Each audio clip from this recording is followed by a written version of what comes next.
Hello, Chris Godinez, licensed professional counselor, also the host of We Need to Talk on every Sunday here on YouTube, and then I post it up to Facebook. This video is for educational and informational purposes only. Views and opinions stated herein are mine and mine alone. They do not represent the ACA, the APA, or any other therapist for that matter. Boom, shakalaka done. I would love to thank my sponsor, BetterHelp, BetterHelp, BetterHelp.com/Chris Godinez. They are an online therapy company. They are international. I've been getting really good feedback from them, and they're flexible, which is great. So it's like you can do chatting, you can do video with them. They're easy to get a hold of, which is wonderful. So BetterHelp.com/Chris Godinez. Thank you. Okay, a little bit of housekeeping. Housekeeping. Please don't message me on my personal Facebook page. I will see it, I will read it, but I will not respond, because then that gives you access to my whole private life, and I don't want that. So if you want to message me, please message me on my LPC page. It's Chris Godinez, LPC Public Speaker, or you can message me on the We Need to Talk with Chris Godinez page on Facebook, or you can go to my chrisgodinez.com, and there's a way to get a hold of me on email. So you can do that. That would be great. I would appreciate that. Also, I wanted to let you guys know that we are doing a cruise in next December, this coming December. So I'm getting the details together for that. That will go up on my chrisgodinez.com page, and we'll have how to get the tickets and all that sort of good stuff. Susanna Quintana is on board, literally, to come with us, which sounds great. I'm going to see if maybe we can get another speaker to come with us. That would be awesome, because that would be cool to get different perspectives. I think would be really great. So there is that. So the cruise is on. It's going to be to the Bahamas. It's a 3-day cruise. So it's Friday, Saturday, Sunday, come back Monday. So we'll get that. We'll get the information to that this week on the chrisgodinez.com page. Let's see, any other announcements I can think of. Happy New Year's, guys. Happy New Year's. So diving into current events, and I think this is important. So people have asked me to comment on the murders in Idaho. I will talk a little bit about that on Wednesday. They've also asked me to comment on the recent family murders that have gone on in the country. So we had Dharmesh Patel drive over a cliff with his entire family, and they lived, thank God. So his wife, 2 kids, him, Northern California, over a cliff, intentional, and they survived, which is a miracle, seriously, because that stretch of road is super dangerous and is known for accidents. They decided this was not an accident. So they've decided that was not an accident. It was intentional. He is being charged. The other murder that we have, it was a murder-suicide. Michael Haight, interesting name, killed his entire family. He killed his wife, her mother, and their children, and then himself. 8 people he killed. And the wife had just filed for divorce. So, moral of the story, and I posted something on Facebook recently about, did your abuser use the car as a way to rage at you? Is that where they did their raging and their abuse? Abusers, okay. Gathering thoughts, hold on. If there had been prior calls to the police, at least with the Haight case, prior calls to the police, domestic violence, that kind of thing. If there is any involvement or needed involvement of the police in a relationship, and you go to file for divorce, do not allow them to live with you. Do not allow them to have access to you. You want to go absolutely no contact. When you file, you've got to have a safety plan. You've got to have a safety plan. You've got to have, where are you going to live? Have you filed a restraining order? You should. What is your safety plan? And I think a lot of targets of abuse make the fatal mistake of thinking that the abuser, or that the person who's they're divorcing or whatever. And again, I'm not diagnosing anybody. I have not seen them personally. So, but based on what I'm reading in the newspapers, wow, hello, old, CNN, that type of thing. Based on what I've been reading, it's like, okay, this person filed for divorce, then the spouse flipped out, losing control, And what is the ultimate way that people that are abusive can get control? It's to kill them. Did I mention that abusers want us dead? Did I mention that? That is the ultimate form of look how powerful I am. So, so before you divorce an abuser, you have got to have a safety plan together. You have got to have a safety plan. Where are you going to live? How are you going to support yourself? Are you going to, do you need a restraining order? In a lot of cases, it's yes. Getting an attorney, all of that stuff. You've got to have your ducks in a row. I don't know what the particular circumstances were. I don't know if this was an exchange of children. I don't know if he just stormed his way into the house. I don't know if they were still living together, but you've got to cut as much contact as possible with these people. In the second case, I suspect it's something similar. And I just pulled up an article on this. If I can find it, I don't have my glasses on. So there we go. Okay. According to studies done and compiled statistically by USA Today, the Associated Press, and Northeastern University, on average for the last 2 decades, family violence, mass shootings, or mass killings happens every 3.5 weeks. So for the last 2 decades, every 3.5 weeks, a family is murdered. That's unacceptable. That's unacceptable. It's not okay. It's not. And and then you factor in things like the Pettit case, and other cases of domestic violence. Stop it, Siri. I'm not talking to you. You factor in other cases that are, not marriages, but they're relationships. And the cause was either financial or relationship that pushes the abuser to finally do whatever they're doing. And that is unacceptable. 3.5 weeks, every 3.5 weeks for 20 years, 2 decades, 3.5 weeks, there is a mass family killing based on domestic violence, financial relationship. Wow. Mental health not okay here in the US of A. We need help, people. So, and again, police were called. Did anything happen? Probably not. There needs to be better training. There needs to be more public awareness. Seriously, share these videos, guys. Share these videos. People need to understand when you're under the thrall of an abuser, we tend to minimize. Oh, they would never do that. Oh, they wouldn't, because we would never do that. But you've got to understand, you're probably dealing with a dark triad, somebody who is psychopathic, somebody who would kill, and somebody who will kill themselves to not face the consequences. So if your ex or soon-to-be ex has ever had the police called on them, has ever threatened you, has ever done anything physically to you, or made jokes about, hiding your body in the desert or whatever, and yeah, they do that, you're going to want to make sure that you do not have access. They don't have access to you. And they may have limited access to the kids if you can prove that they're, cuckoo for Cocoa Puffs. So, and don't underestimate them, I think, is the big thing, is because we minimize to try to comfort ourselves. Like, oh, it's not that bad. Oh, no, they would never do that. Well, yeah, they would. So denial is deadly, guys. Denial is deadly. Denial is deadly. And getting into a car with an abuser is deadly too. I can't tell you the number of times my dad played chicken with me and my sister in the car, and it was terrifying. And I think he would have been perfectly happy if we had been hit head on. He would have, because then he wouldn't have died, quote unquote, alone. So they use the car as a means to terrorize. They use the car as a contained, captive, literally, audience. They can rage as much as they want, and you are trapped in a car with this person driving like a maniac. You know what I'm saying? It's terrifying. It's terrifying. So, if they've ever done that to you, don't ever get into the car with them again. Ever. It's not safe. It's not safe.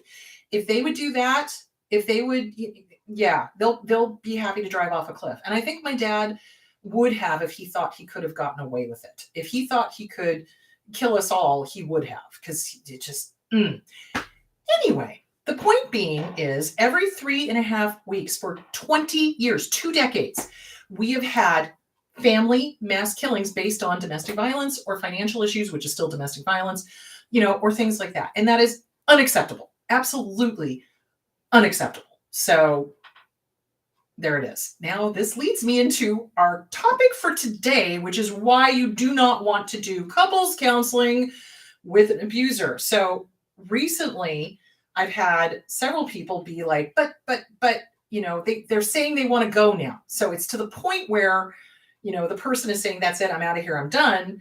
And now the abuser is like, oh, well, I'll go to couples counseling with you. Okay. If they were truly interested on saving the relationship, let us be clear here, they would have gone to couples counseling the first time you suggested it. Okay? Let's just be clear. So somebody who really wants to save the relationship is going to go, yeah, you're absolutely right. We're not working. We need some help. We don't know how to communicate. Let's go to couples counseling. That's a completely different horse of a different color, if you will. So, healthy people, when they recognize that there is a problem, they go to couples counseling, they learn the communication skills, they work on the issues, and the behavior changes. In abusers, they won't go. What they will say, myriad of things, but what they will say are things like, it's a waste of money, it's too much money, we don't need it, I don't need it. You're crazy. You need therapy. They do that. They also do the whole psychology is, a load of bull, and I don't believe in counseling, blah, blah, blah, blah, blah, blah, right? So then when the target of abuse finally gets to the point where they're like, I'm done, I'm out of here, then the abuser suddenly goes, I'll go to therapy with you. Let's do couples counseling. Okay. Danger, Will Robinson. Danger, danger, danger, danger, danger. Okay. Not a good idea. Why? Well, for one thing, the target of abuse, when they hear that, they go, hallelujah, they've changed. Hallelujah, they get it. Oh my God, they're gonna hear me finally. Nope, they're not. What they're gonna do is they will go to couples counseling just long enough to hear all of your complaints, all the things that they, this is ego wounding going on when you're like, you don't hear me, you don't da-da-da-da-da-da, because of course, they're never wrong. They've never done a wrong thing in their entire lives, seriously. So they're gathering information, and then they will turn it around and spew it right back out at you, and it's all your fault. Seriously. So it's dangerous to go to couples counseling because now they know your plans, because they'll be sneaky. They'll say things like, well, you were talking about leaving me. Well, what were you going to do? And then you, in your naivete, tell them everything. Well, I was going to go to Aunt Martha's to stay, and the kids were going to blah, blah, blah, blah, blah. Well, now they know exactly how you were going to leave them. Exactly. And they will then take that information and make sure that you are never able to leave them. They will isolate you. They will financially bankrupt you. They will do whatever they need to make sure that you cannot enact your plan that you had for leaving. This is why it's dangerous to go to couples counseling with an abuser. So then I have people go, well, but, I want it fixed. And they're saying they want to go. Okay, but back it up, back it up. Okay. In the very beginning, when you said, hey, I think we need help, and they gave their list of excuses, that tells you everything you need to know. They're not interested in changing. They are not going to change.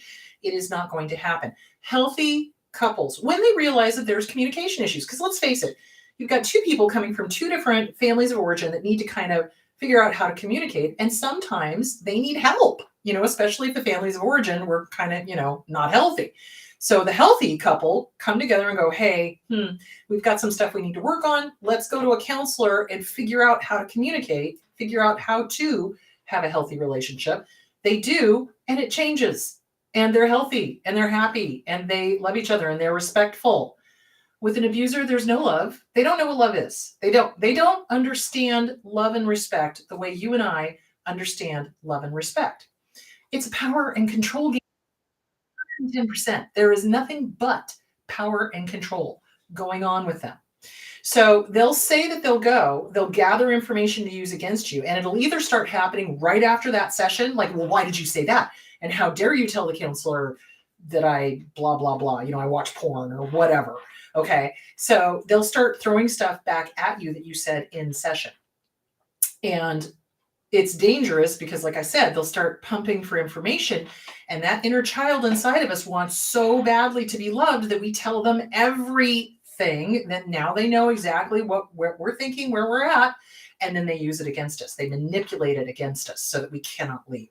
So it is dangerous going. The other thing that happens is they'll go to couples counseling. They have a good counselor that, is clued in to kind of what's going on. The good counselor will go, okay, no, I want to see you both separately. And then we'll have a little session together.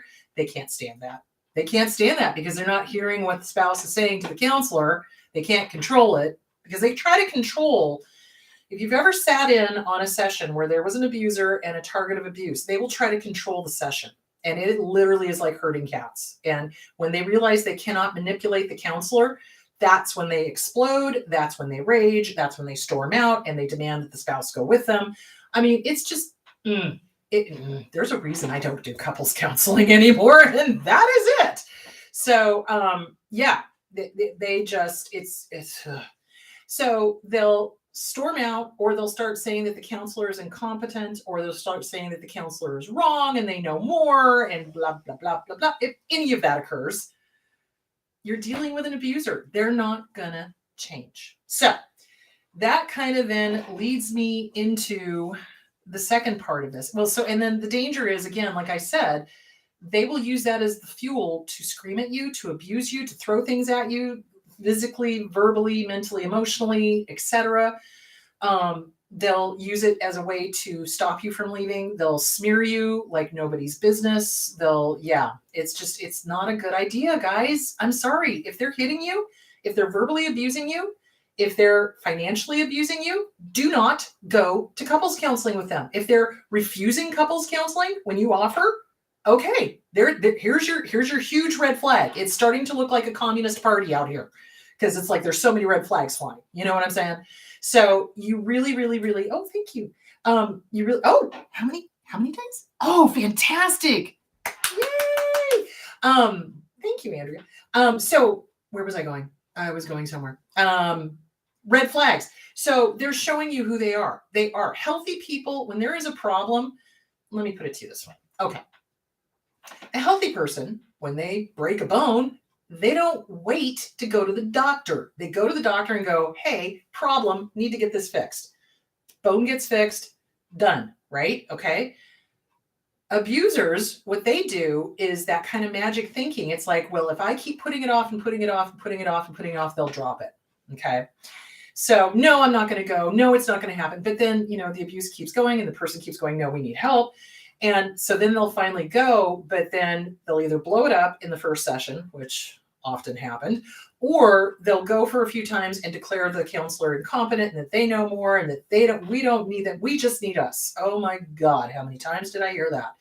So yeah, they're dangerous. They're not going to change, guys. I cannot emphasize that enough. Abusers don't change. Leopards do not change their spots. They don't change. They are incapable of it, and they do not want to change. There is no desire to change. Healthy, normal people, when something goes wrong, we get introspective and we go, fudge. How did I do that? What? Holy cow, let me fix this. I don't like this behavior. I want to change it. Let's make sure this doesn't happen again. And then it doesn't happen again. They go to counseling, they read books, they take care of themselves, they apologize to their partner, they make the whole thing. But people who are truly disordered do not.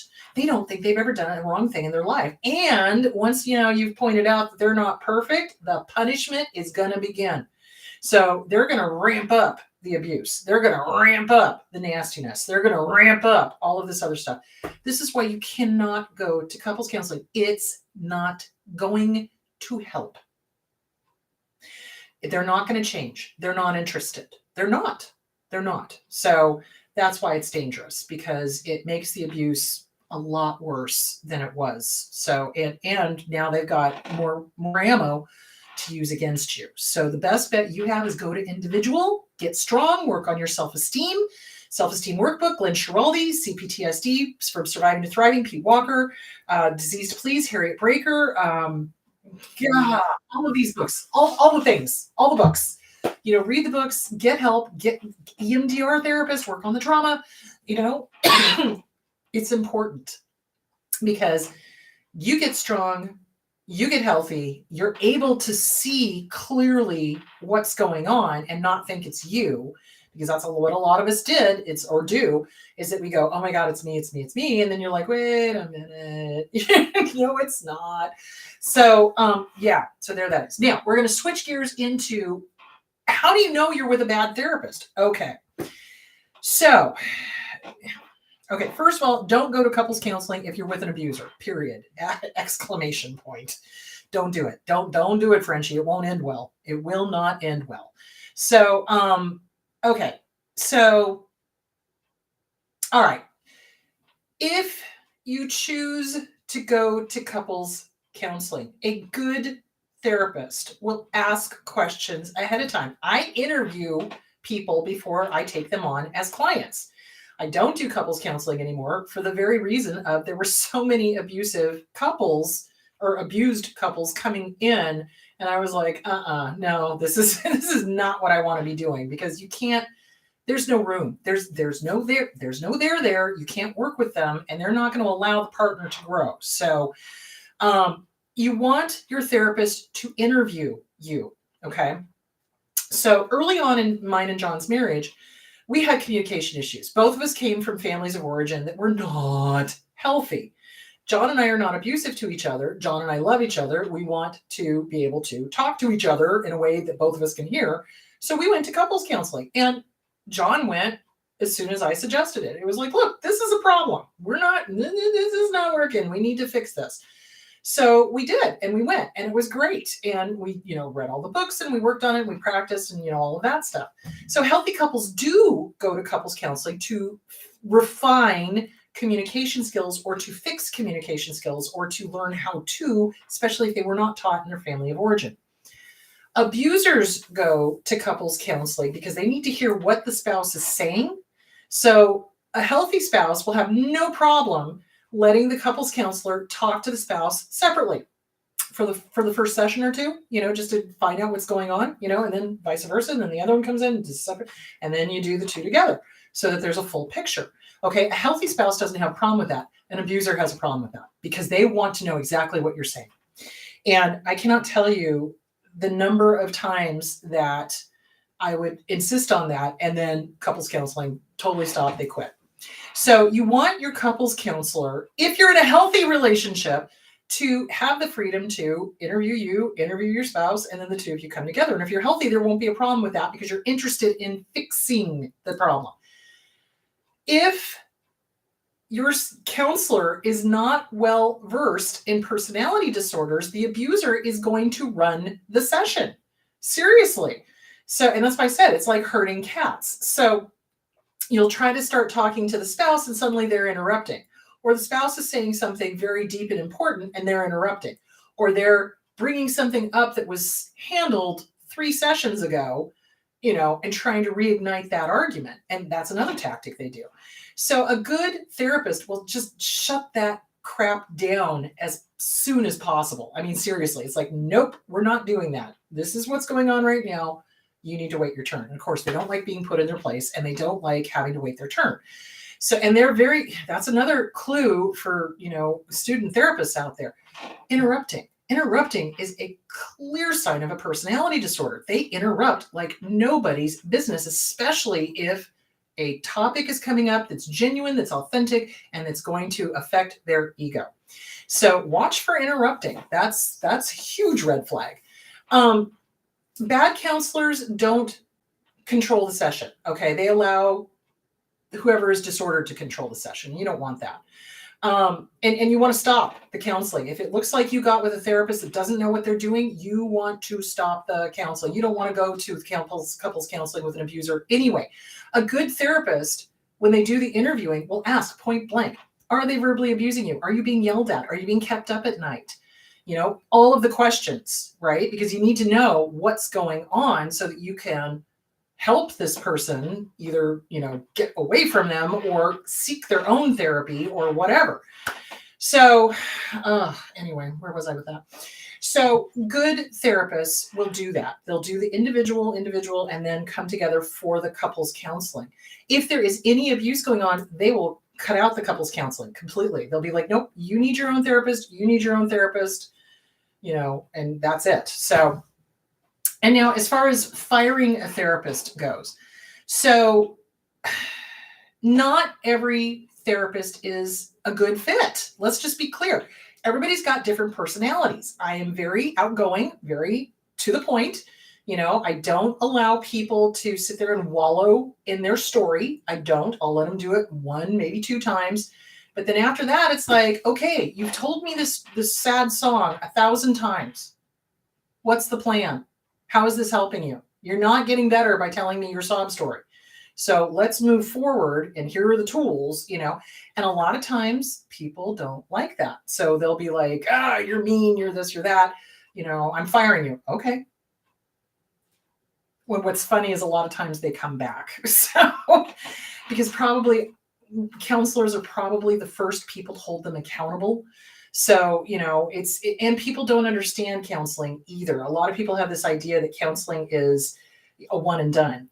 I just need somebody to talk to. Okay, whoa. Let me explain what counseling is. And this is what I do when I'm interviewing my clients so that they understand. I ask them, what are you looking for? Oh, I just need somebody to talk to. Okay, well, maybe you need a warm line, or maybe you need a life coach, because what counseling is diving to the deep issues. It's like, what happened in your past that's causing the behavior that's going on now? And a lot of times people don't want that. They just want the quick, they want the easy button. Boop. Doesn't happen that way. There is no easy button. So, so good counselors let you know what you're in for. Okay. So like I tell people up front, it's like, you're going to be doing homework. You're going to be doing homework, and I'm going to expect it to be done. And if you don't do it, I'm going to ask you what's going on that's stopping you. And we're going to analyze that, and so it's about moving people forward is what it is. If you've got a counselor that is not holding you accountable, is not, what's the word I'm looking for? Not giving you the tools you need, not helping you practice with those tools, because half the session is spent practicing. It's like, okay, so, help, practice. Let's practice with this. Let's do the positive affirmations. Let's work on this. Okay, you had a nightmare. So how did you handle it? Okay, well, what if you did this next time? It's doing that kind of thing. So not every therapist is going to match everybody, okay? And don't feel bad about firing a therapist if you need to. So you do want to give your therapist what's going on. It's like, well, I just don't feel like I'm getting what I need from you. And give them a chance. If you feel they're somewhat good, give them a chance to kind of, okay, well, let's do this instead. A good therapist generally will follow where the client needs to go. Does that make sense? So it's like the client will kind of lead the therapist so that the therapist can do the interventions that will help the client keep moving forward, okay? But if you've got a bad therapist and you need to fire them, don't be afraid to send them an email. If they're a bad therapist, you don't like them, okay, here's the signs of a bad therapist. They don't ask you questions. They don't tell you what the therapy process is like. They don't ask you what you're looking for or how you can help. They talk about themselves all the time. They interrupt you. They make you wrong. You feel worse leaving the therapy than when you walked in. Those are all signs of a bad therapist. Seriously. Now, that is not to say that therapy is all going to be sunshine and roses and unicorn farts. It's not. It's hard work. But a therapist should be that, rock of Gibraltar, guiding light. I got your back. You're doing a great job. Keep going. Yes, this is hard. Yes, this is not fun.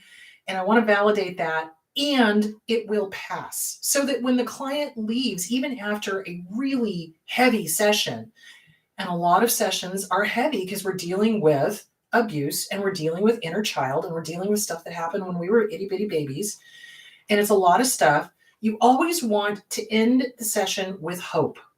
Always, always. I don't understand therapists that send clients out into the world without doing that last 5-10 minutes of, let's review. Look at all the good things you're doing. Look at how well you've come. Look how far you've come. Look at where you were when you started and look at where you are now. And this is just a minor little bump in the road. You give them hope. You give them encouragement. You give them, and that's what it is. We are there to encourage, to give courage to our clients because the courage has been taken away from them by these asshat abusers.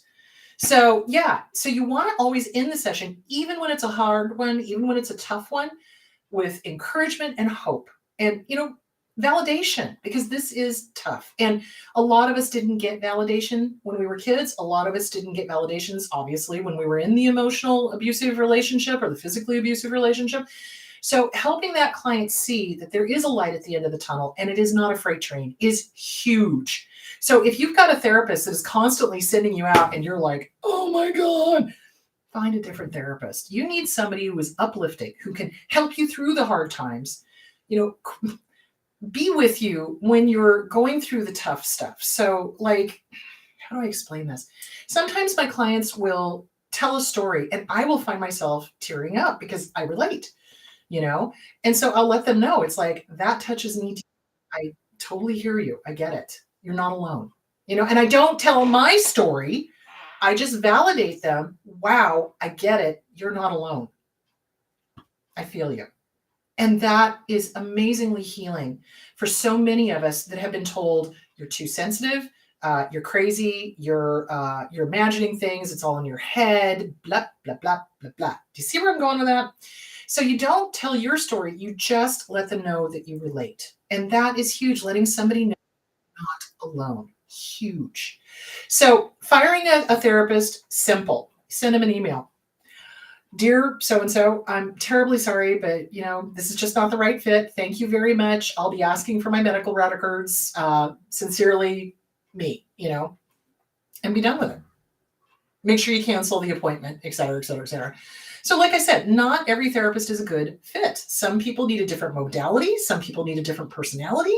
Some people don't know what therapy is, and when they get into it, they don't want to dive that deep, and that's okay. And when they're ready, what I do when somebody does that, it doesn't happen very often, but when it does, I will just send them an email back. Thank you so much for letting me know. If you ever change your mind, you know where I am. Boom, done. Because I think a lot of clients think that when they fire somebody, that it's the way that a disordered family does, where it's like, bad, done, brr, and I'm always like, hey, door's always open, if you need me, you know where I am. A lot of times they come back. So not always, but so there is that. So you don't owe the therapist anything. I hear a lot of clients say, oh my God, I'm so afraid of firing them because I've been with them for years and years and years and years and years, and there's been no movement. And I feel like I can't. No, you can. You absolutely can. If you are not getting what you need, fire them. So this is the time invested fallacy. Okay. We do the same thing with relationships. Isn't that interesting that we do that with therapists too? So if you've been with a therapist and there's no growth, like you're not growing, you're not moving forward, you're not learning new stuff, you're not, absorbing it or whatever, then you need to look at a different therapist. It's not obviously what you need. You might need a different modality. You might need a different personality. You might need a different, I don't know. You know what I'm saying? So don't be afraid to fire them. And don't fall for the time invested fallacy. It's like if this person was an investment, which it is because you're paying them money every 2 weeks or whatever, if you're not getting what you need out of it, why are you continuing to throw money at that? No, you need to go to a therapist that is going to give you what you need. So, and then there's the whole, oh, I don't want to hurt their feelings. Well, if they're not disordered, their feelings are not going to be hurt. If they're disordered, they'll send you back a nasty email. I've seen that happen too. So in which case I then encourage the client to file a complaint with the board. But, so yeah. So there that is. So firing your therapist is a must if you're not getting what you need from them. It can be as simple as sending an email and or making sure to call and say, this is not working out. I need to cancel my appointment. Thank you very much. And you just leave it at that. If the therapist says why, you don't need to answer them. You can say, hey, I'll send it to you in an email, and you could do that. And that way there's no back and forth. It's just, this is not what I need. I don't feel like I'm growing, etc. But thank you very much. And then hopefully that'll be it. Sometimes clients want to fire the therapist because the therapist is getting too close to the real issue. So you want to make sure that you're firing them for the right reasons and not because you're afraid. So that happens too, and that's when you need to talk it out with your therapist. Boy, howdy, I'm terrified and I want to run. And I wanted to fire you because you frightened me or you scared me when you said blah, blah, blah, blah, blah, blah, which happens because we're saying what's never been said. We're saying what the family of origin didn't want heard. We're saying what the abuser does not want known. And it can be frightening and scary. So, and I think people need to know that about therapy. It's not all sunshine and roses. A lot of it is a lot of hard, dirty work. But it's so rewarding because then you're free. You are free. Once you work on all of this stuff, you don't have to have toxic people in your life. You don't need to talk to your parents if they're abusive. You know what I'm saying? It's freeing, frightening, but freeing. So anyway, I hope that helps. All right, let us dive into the questions. Dun, dun, dun. Here we go. Okay, and I need to make this big because I cannot see the words. There we go. Okay, can a relationship come back from cheating with counseling? Well, it depends. So here's the deal. Narcissists are generally serial cheaters. So they will cheat. They're cheating all over the place. If they're a narcissist, no, absolutely not. Does cheating happen in younger relationships? Sometimes it can, especially if the family of origin was not a good example. So if the person is truly, here's the key, truly remorseful, like truly is getting their own therapy, seriously working hard on what the heck made them go and cheat. If they're working on that, working on their own family of origin, working on their inner child with a therapist that's helping them understand the who, what, when, where, how, why. Okay. And there's a great book called After the Affair. And it's for both the person who's been cheated on and the person who did the cheating. Now, this is not for personality disorder cheating. So two different things. So there's various reasons why people cheat. A lot of times what I heard when I was doing couples counseling is that the needs were not being met and the partners were not communicating. And so one partner thought that that would be a great way to get their needs met and make the other one jealous, which is not the way to handle a relationship. But again, how mature are we talking here? That's kind of a young thing. That's why I see that in I saw that in a lot of younger couples, not so much the older ones, but the younger couples, because it was kind of like a tit for tat thing. You're not getting me what I want, so I'm going to do this, So maturity helps. Work individual therapy for both parties helps.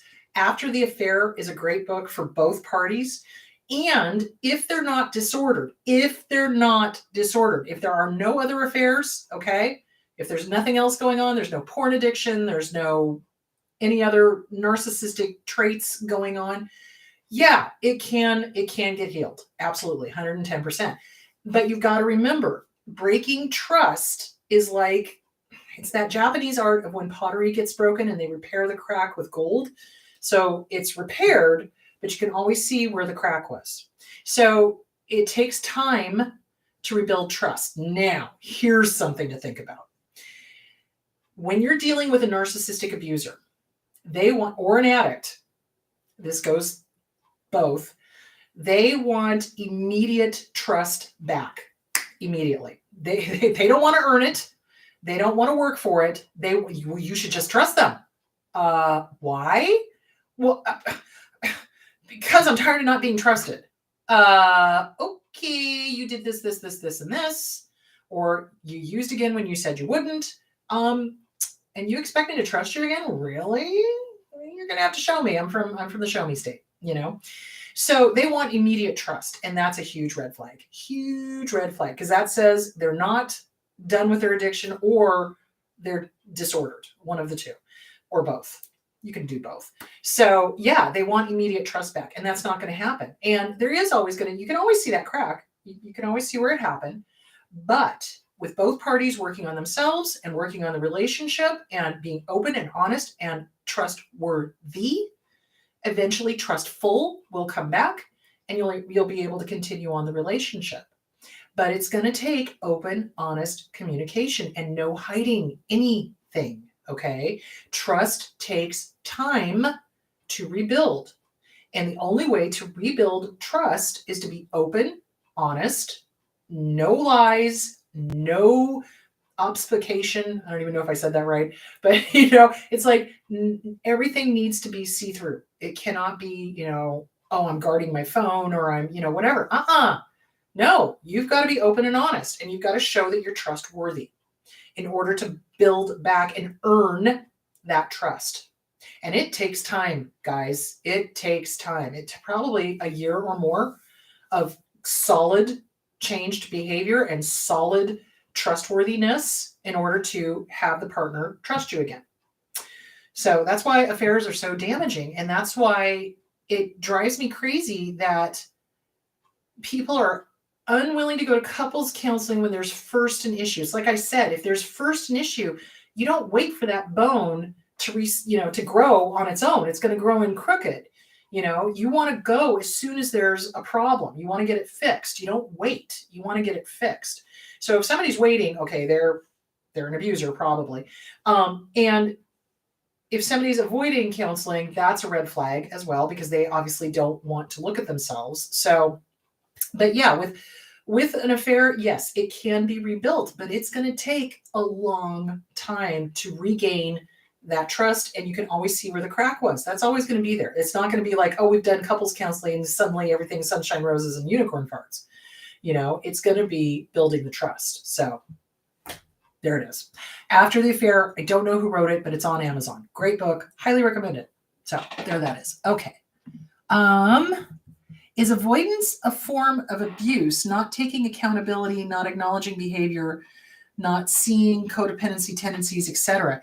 That is abuse. Absolutely. That's what abusers do. They don't take accountability. They're not responsible for a damn thing they've ever done in their entire life. They don't change their behavior because they don't see anything wrong with it. So a healthy, normal person is introspective. When things go wrong, what is the first thing most of us do? We go, oh, fudge, what did I do? Oh, how can I fix this? Where did this happen? How can I make it right? What's the amends I need to make? I need to change this in myself. And then the behavior changes and we work on ourselves and we make sure it does not happen again. And when an apology is given, it is a true apology. It is, I hurt you. I am ashamed that I hurt you. I am mortified. What do you need so that I can make amends to you? So you're okay and I'm okay. And I want to make sure this never happens again. Then we go get therapy and make sure it never happens again. Or we get introspective and make sure it never happens again. So it's really all of that. That's not avoidance. Those are the signs and symptoms of somebody who's an abuser. Not taking accountability. Let me read that list again. Not taking accountability, not acknowledging their behavior, and not seeing the tendencies. Absolutely. And that's classic abuser behavior. It is. Because healthy people take responsibility, personal responsibility. It's like when stuff goes sideways, you don't point your finger out and go, oh, it's you, it's you, it's you. That's what an abuser does. A healthy person goes, yo, my bad. Clean up on aisle 5. I need the bucket. Can somebody get me the mop? Thank you. And you clean it up, even if it's mortifying, even if it's awful, even if it's, and there's been times I have stuck my foot in my mouth. Oh, dear God. And I will clean it up. I will own it. I am so sorry. I hurt you.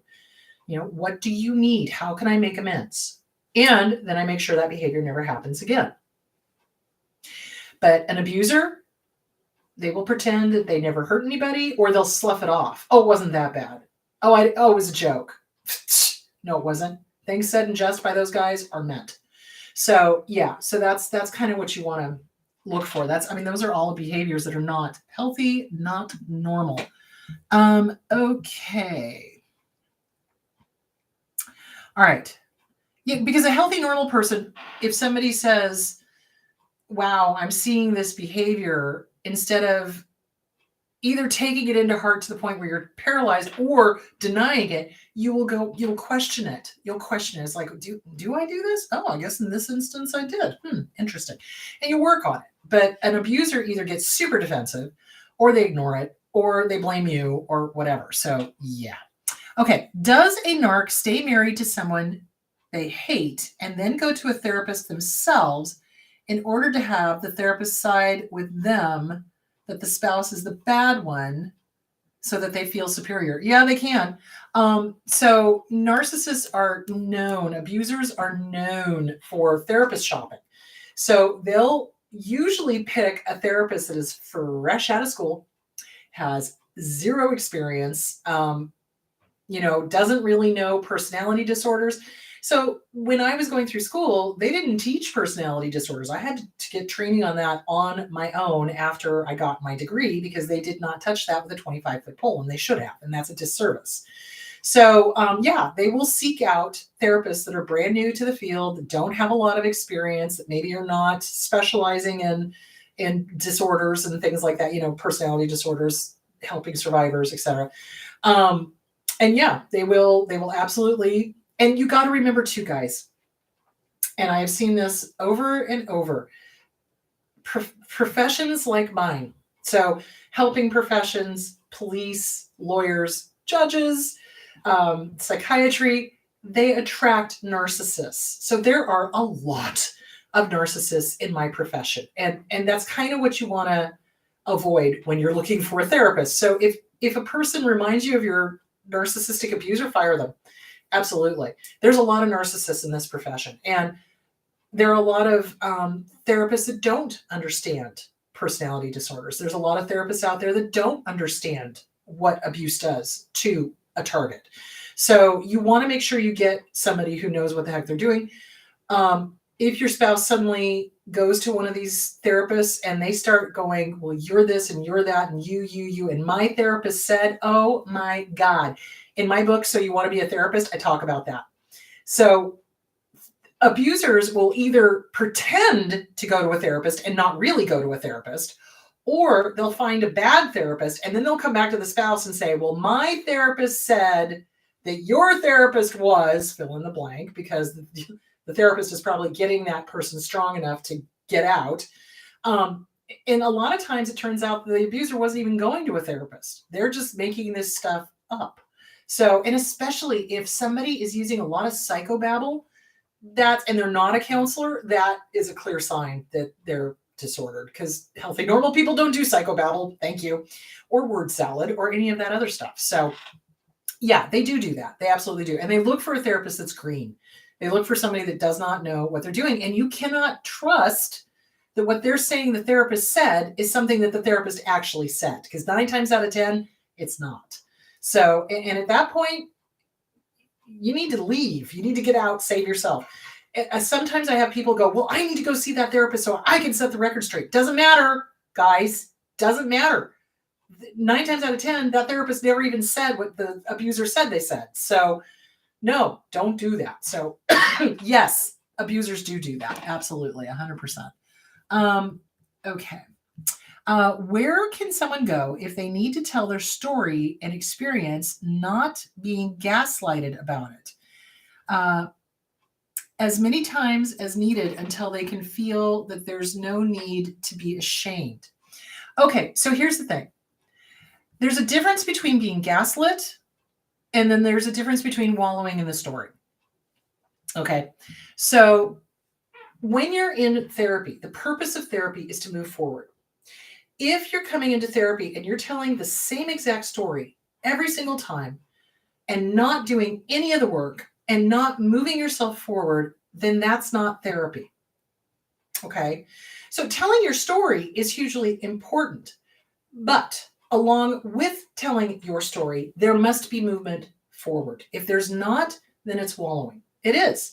So if you're going and telling your story and you're not listening to the interventions and you're not taking the advice and you're not working the books and you're not moving yourself forward so that you can understand that story, or if your therapist is not, hey, let's pick this story apart. Let's talk about this particular part of it. That is telling your story and validating it. Just telling the story and being angry, which happens with clients, especially if they come from a family where nobody knew how to talk, nobody knew how to communicate, nobody knew how to validate, nobody knew how to move people forward. They will get stuck in their story and they will wallow in it, and they will use that as the excuse to stay stuck, or they'll use that as an excuse to use substances. So it really is depending on what is going on. There's nothing wrong with telling your story once or twice in therapy and then analyzing it. Tell me about this part. How old were you when this happened? What were you thinking? What were you feeling? How is retelling your story helping you, or is it hurting you? That's what you want to start analyzing. Does that make sense? So it's not gaslighting to stop somebody from telling their story if it now is hurting them. Does that make sense? Gaslighting is when you tell somebody, oh no, that didn't happen to you. That's gaslighting, because you're saying that this event that happened to you didn't happen. That's gaslighting, okay? In therapy, it's like, okay, this happened to you. I get it. I totally get it. And now what? How are we going to move forward from this? Because that happened over here. You're here. You want to be over there. So how are we going to get from here to here? Does that make sense? So you don't want to get stuck in that story. What happened to us is important, 110%, absolutely. But you do not want to unpack your bags and live there. And a lot of times, clients, when they've come from exceptionally abusive households where the abuse happened when they were itty bitty, I'm talking itty bitty, they have a very difficult time moving out of that into the present and moving forward. And that's what you want to help them with. So it's fine to tell your story as long as you don't unpack your bags there. Does that make sense? And there's a difference. You can tell the difference. When somebody is unpacking their bags there, it's the same story every single time, and there's no movement. Okay. If it's the same story, but you're working on it and there's movement, that's healthy. Does that make sense? So that's how you tell the difference. And gaslighting is when you deny what happened. Gaslighting is when you go, no, you didn't. That didn't happen, blah, blah, blah. No. That's not what's happening in therapy. It's like, yes, this happened. And now what? How are we going to get you going to where you want to be? Here's this goal you have over here, and it's wonderful. And I love this goal. This is great. So how is what happened back here keeping you in the present from reaching that goal? What do we need to tear apart with that? And really work on it and really work through it. So there that is. Okay. Do narc parents pit children against each other? Oh, good God, yes. And pit children against the parent. Oh, I'm sorry. Do narc parents pit the children against the other parent? Yes. Parental alienation. And also the children against each other. Yes, they absolutely do. It seems narcs thrive on creating chaos and drama. 110%.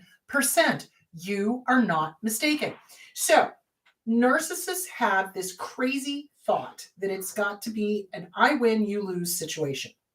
There is no amicable divorces. There is no custody in an abusive relationship ever. Let's be very clear. Amicable divorces do happen. Honest to God. It's like sometimes people just grow apart and they're kind of like, I love you, but this is not working for either one of us, and it's not healthy for the kids.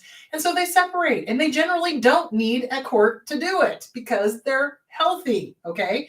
The ones who end up in court are the ones where the abuser is fighting over every last toothpick and every last fork and the toaster and the dog and everything else. So abusers have this, I must win at all costs. And I do mean all costs. They don't care they have got a scorched earth policy, mutually assured destruction. They don't care. Just like those two that killed their entire families. And then, the one that drove the family over the cliff. Didn't care. So yes, they need drama and chaos the way the healthy people need oxygen, seriously. And it's amusement for them. So it's amusing to them to turn the kids against the healthy parent, which is why if you're divorcing one of these jackwagons, you need to get the kids into therapy as soon as possible. Trauma therapy. And what you're going to say is it's the trauma from the divorce. You don't need to say, I'm getting you into a therapist because you're crazy. Hey, divorce is traumatic. The kids need therapy. And you get them into a trauma therapist. And then trauma therapist starts working on the relationships. Isn't that interesting? So that's what you want to do. You want to make sure that they're in with a trauma therapist for sure. As soon as the divorce is even thought of, make sure in the divorce decree, the kids get to go to therapy. Absolutely needs to be in there, because otherwise the abuser will stop it. They don't want the kids to go to therapy. They don't want a second set of eyes on anything. So yeah, you want to make sure to do that. So they turn the kids against the other parent, parental alienation. And it is, God, how do I explain this? It's a game. So if they can get the kid to turn against you, it's a win for them, and they enjoy the suffering that they see you going through as you do somersaults to try to win that kid's love back.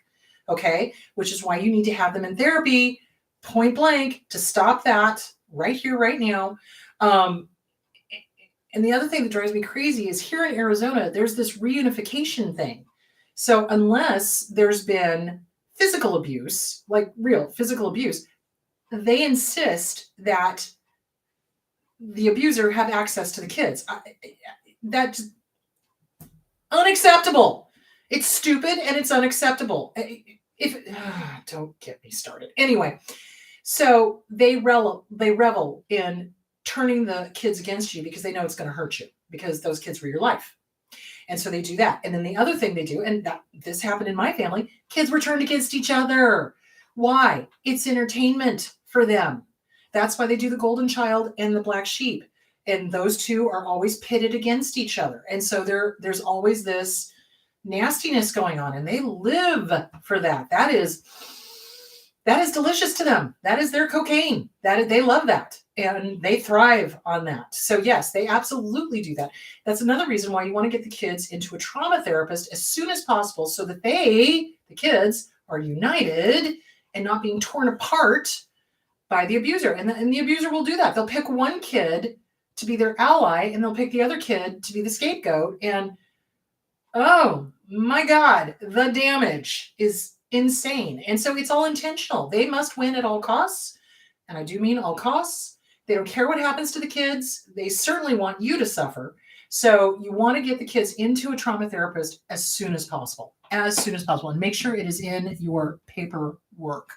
Okay. When I'm interviewing therapists, they can be invalidating, almost re-traumatizing. How to deal with that afterwards. Okay. So first of all, if you feel invalidated or if you feel re-traumatized, that is not the therapist for you. So how to help yourself afterwards? Kind of, again, it's that, is it them?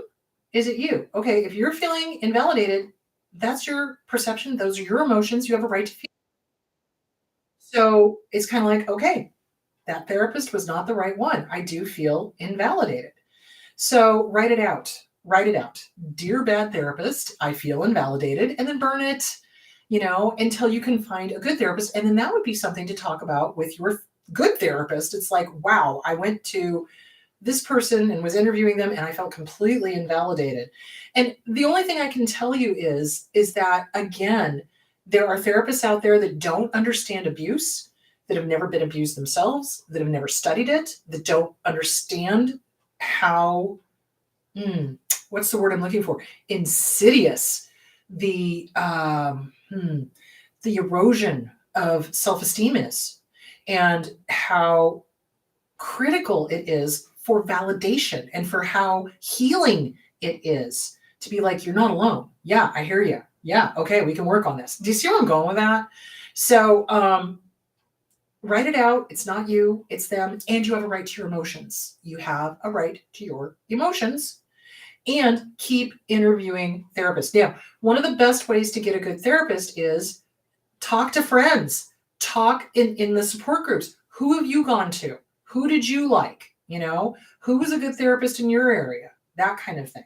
That's a great way. Read reviews, and find one that fits your personality and fits what you need. You have a right to find somebody that's going to help you heal. So if you're feeling invalidated after interviewing one, write it out. This person was not the right fit. They invalidated me. This is what they said. This is how I felt. This is what it reminded me of.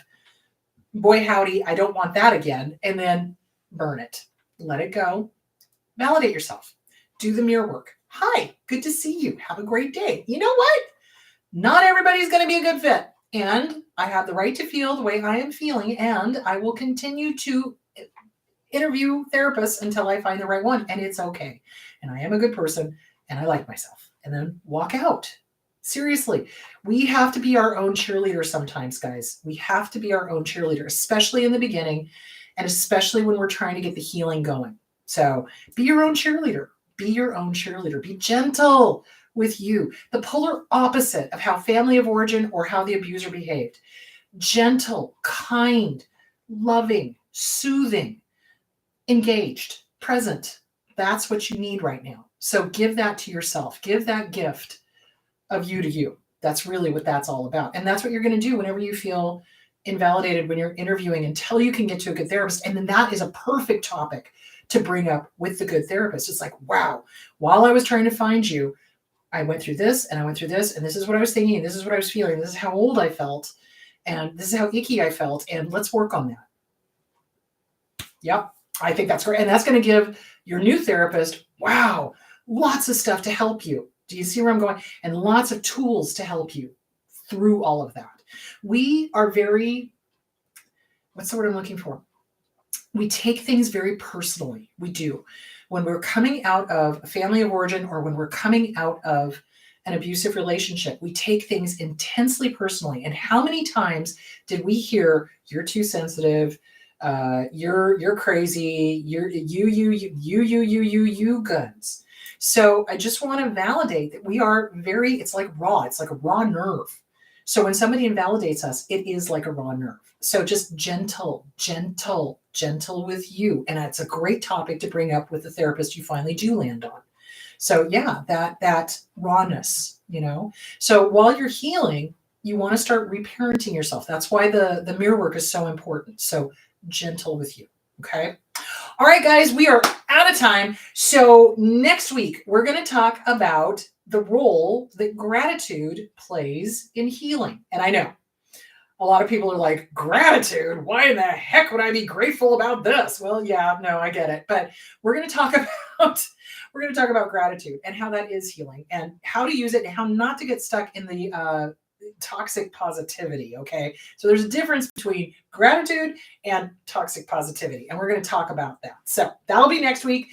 I will do more questions that I did not get to on Wednesday. You guys have a great week. Sweethearts, be gentle with you. Please, please, please, gentle with you. I want 2023 to be the year that you truly reparent yourself. Gentle with you, positive affirmations, love that inner child. Work on the Self-Esteem Workbook by Glenn Schiraldi. You got this. All right, kids. I will talk to you on Wednesday and then again on Sunday. All right. Have a great week, guys. Bye.